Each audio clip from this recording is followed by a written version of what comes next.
Hello everyone, welcome again. और आज का हमारा टॉपिक है कोहलबर्ग का नैतिक विकास का सिद्धांत।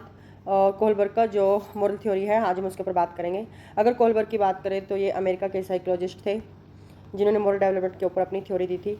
और दूसरी पॉइंट इसमें ये आता है कि इन्होंने हैंस नाम का जो एक व्यक्ति था उसके ऊपर एक एक्सपेरिमेंट किया था। मीन्स कि जैसे कि हैंस नाम का जो पर्सन था उसकी वाइफ बीमार थी, तो उसको दवाई की ज़रूरत थी। जब वो दवाई लेने गया तो डॉक्टर था जिसने भी उसने कई गुना ज़्यादा उसके दाम बताए, तो वो खरीद नहीं पा रहा था उस दवाई को। तो हैंस ने क्या किया, उसने उस दवाई को उसने चोरी कर लिया।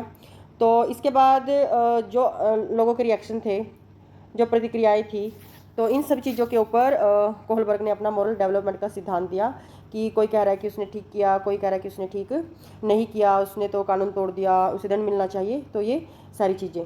तो इसके बाद हम बात करेंगे कि कोहलबर्ग का जो मॉरल डेवलपमेंट थ्योरी है उसके लेवल कितने हैं, उसकी स्टेजेस कितनी हैं। अगर लेवल की बात करें तो 3 लेवल हैं और 6 स्टेजेस हैं, और एक लेवल में 2 स्टेज आती हैं। सो ये देख लेते हैं इसमें कौन कौन से लेवल और कौन कौन से स्टेजेस हैं। अगर हम पहले लेवल की बात करें, फर्स्ट लेवल की, तो वो है लेवल फर्स्ट। इसमें कन्वेंशनल, प्री कन्वेंशनल और पोस्ट कन्वेंशनल है, बट इसमें जो प्री कन्वेंशनल लेवल है वो पहला लेवल है। और इसमें क्या कुछ आता है वो देख लेते हैं। प्री कन्वेंशनल लेवल में जो फर्स्ट जो स्टेज है वो है पनिशमेंट एंड ओबीडियंस की, दंड एवं आज्ञा पालन की। और इस स्टेज में अगर मेन पॉइंट की बात करें तो बच्चे का जो बिहेवियर होता है और जो उसको मोटिवेशन होता है वो बाह्य होता है। बच्चे को यहाँ पर लगता है कि मान लो बच्चा बात नहीं मानता है तो उसको लगेगा कि उसे दंड मिलेगा, या आज्ञा पालन नहीं करता है तो उसको लगता है कि जो भी इस स्टेज में जो भी चीज़ें हैं वो चेंज नहीं हो सकती, और अगर दंड मिल रहा है तो वो मिलकर ही रहेगा। ये चीज़ें फिक्स हैं, इनको कोई चेंज नहीं कर सकता। तो ये है उसकी first stage, punishment and obedience की, जिसमें बिहेवियर बच्चे का और जो मोटिवेशन होता है बाह्य होता है। मीन्स कि बाहर की चीज़ों को देखकर ही वो रिएक्शन करता है कि जैसे उसे दंड मिलेगा अगर उसने कोई काम नहीं किया, उसने आज्ञा पालन नहीं किया, ठीक है, तो उसको आज्ञा पालन करना ही पड़ेगा। मीन्स कि उसको वो चेंज नहीं कर सकता। इसके बाद ये हमारा प्री कन्वेंशनल लेवल की जो फर्स्ट स्टेज है वो है पनिशमेंट एंड ओबीडियंस।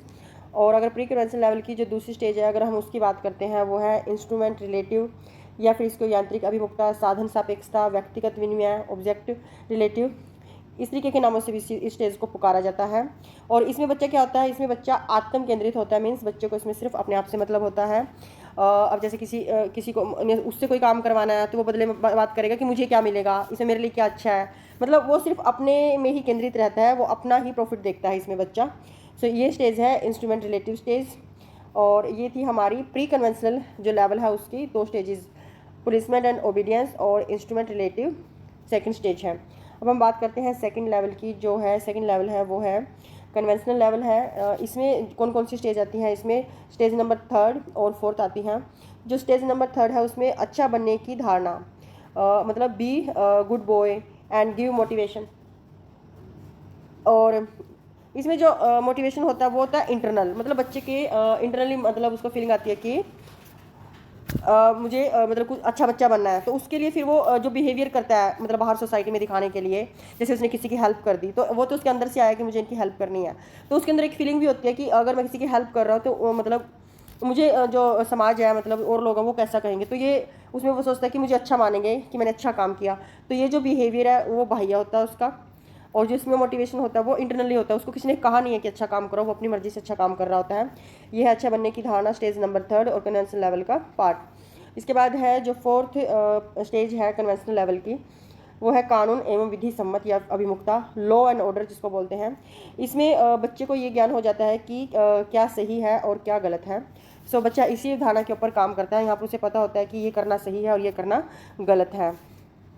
ये होगी बच्चे की 4th स्टेज। और जो लेवल है कौन सा है, हमने पहले प्री कन्वेंशनल लेवल किया और फिर हमने बात की है कन्वेंशनल लेवल की। इसमें जो 3rd स्टेज है वो अच्छा बनने की अवधारणा, बी गुड बॉय। एंड दूसरी जो चौथी स्टेज है वो है law and order.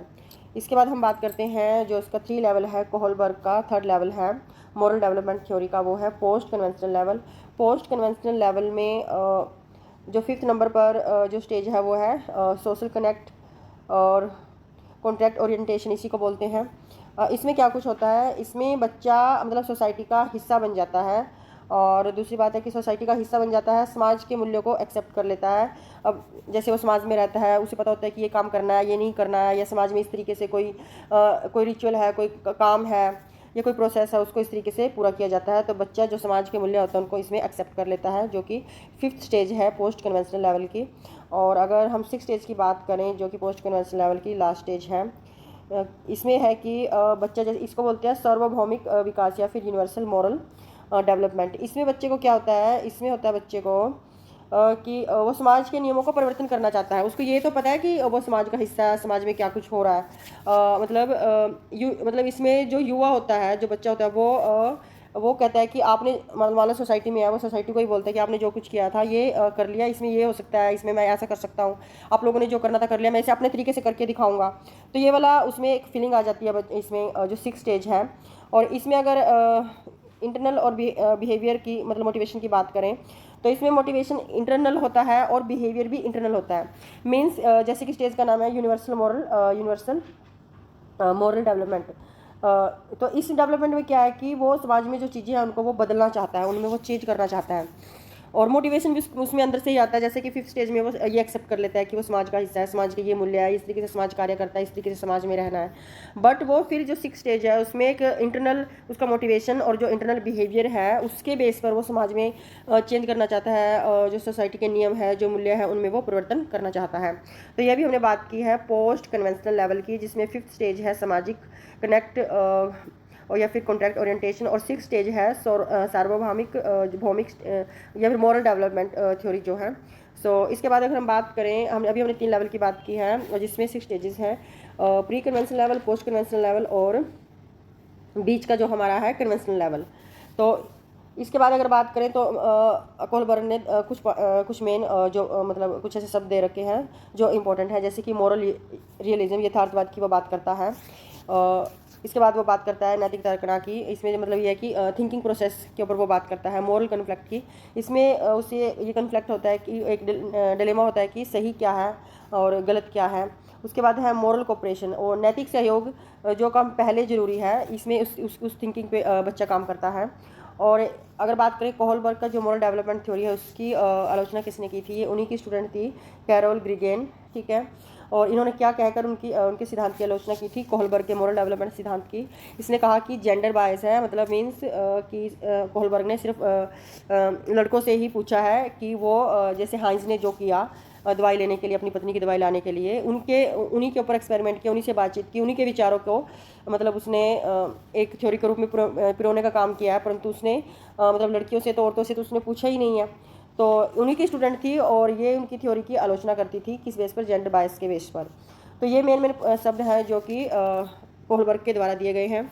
Moral realism, moral reasoning, moral conflict मतलब डायलेमा, मॉरल कोऑपरेशन नैतिक सहयोग, जो काम पहले जरूरी है उसके ऊपर वो थिंकिंग करता है। नैतिक दुविधा रहती है, उसको मॉरल कॉन्फ्लिक्ट रहता है, सही क्या है गलत क्या है। रीजनिंग में जो नैतिक मॉरल रीजनिंग है उसमें वो थिंकिंग प्रोसेस उसकी चलती है।